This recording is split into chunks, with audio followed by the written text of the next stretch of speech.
Today was Tech Demo Day at the library, and we were basically inviting people, friends of mine in who have really unique skills and devices to share with the public, because the library is becoming more than just a place to check something in and out. Well, the public library now is becoming a place where you can explore and be creative as well as checking out objects. We've expanded what you can check out from not just books and music and movies, but you can check out a hotspot for Wi-Fi. You can check out a hard drive, an external hard drive. You can check a lot of new stuff out. But not only do we want to provide that service, but we want to be actually a destination where people can explore the new technology that's out there in a safe and comfortable environment where they can get some help, training and a little hand-holding with various things like scanning for your family archives, or virtual reality goggles, or 3D printing. And it makes it possible for anyone to explore the technology without making a big investment for themselves, and then get actually comfortable with new technology. And I'm here today at the West Bridgewater Library to show off 3D printing because we're hoping to get one here at the library. So we're showing the 3D printer. I've got an Ultimaker 2. This is the printer that I recommend libraries get because it's very easy to use and very flexible. And the 3D printer builds up things layer by layer, and it's most of the 3D printers that people like me can afford or libraries can afford are FDM machines, or fused deposition modeling, and it uses a plastic filament that it pushes through a nozzle that's heated and melted and squirts out kind of like a hot glue gun. And then it has motors that drive that head around, and layer by layer it builds up the model. So, for example, each of these pieces would have been sitting on the plate and they'd be built up layer by layer. So a lot of people are surprised to know that the 3D printing has been around since 1984, but people are only starting to hear about it now because you can now buy them at Staples. They're much less expensive. When they first came out in 1984, they cost like $250,000, and only big companies could afford them. They used lasers to harden resins, and they were messy and required a lot of maintenance.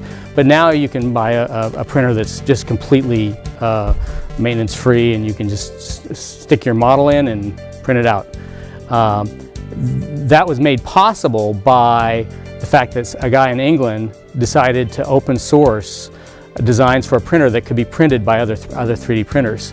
And so people started printing parts and making improvements to the design until finally everybody can buy one. The benefits of the product are that you can design something, you can think of something, and then create it. And there's nothing else like that. I'm really excited that libraries are starting to adopt this technology and then offering it to their patrons, because these are 21st century skills that I think everybody's going to need. The ability to be creative and design things, not just rely on other people or a high specialization. And so giving this access to people through public spaces like libraries is very important.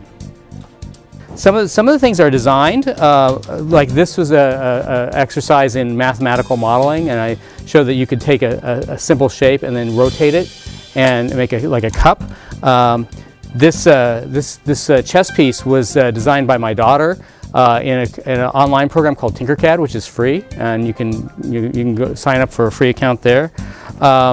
This is a motor holder that I use to make rubber ducks come alive. I call them ducky bots.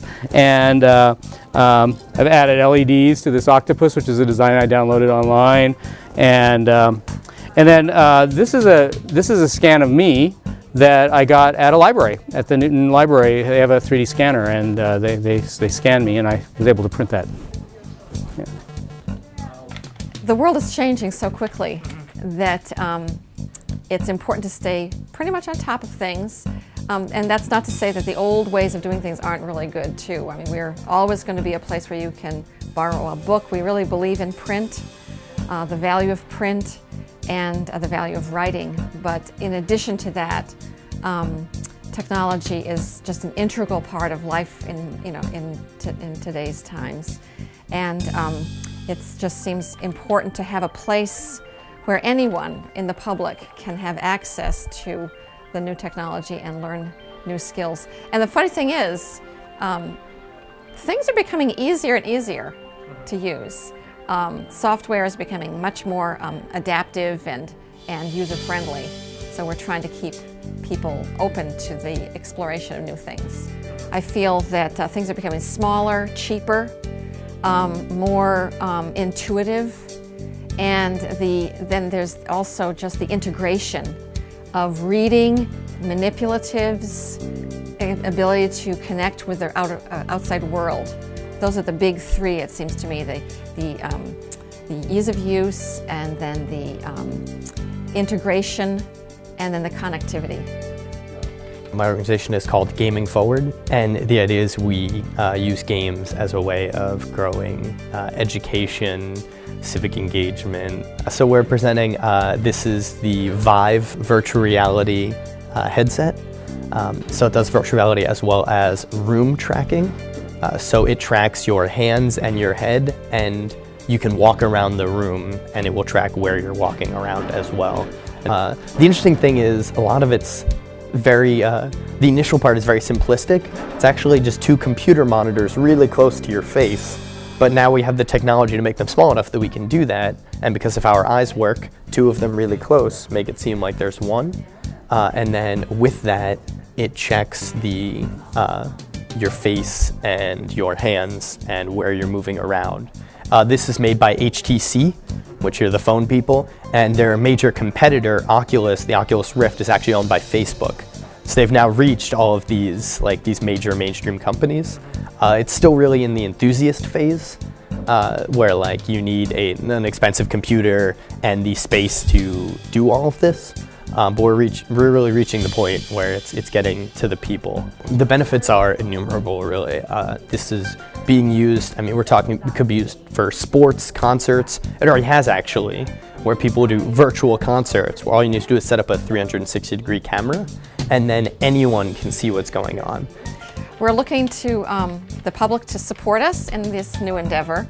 And the Friends of the Library have been just really super supportive and very forward-thinking in terms of how they want to sponsor new programs, new initiatives at the library. So we do encourage everyone to join the Friends, and as a way of showing moral support for our new initiatives as well as financial support for these things, so that we're not depending on our operating budget from the town to do the new stuff. We'd like to be able to provide it through donations and fundraising.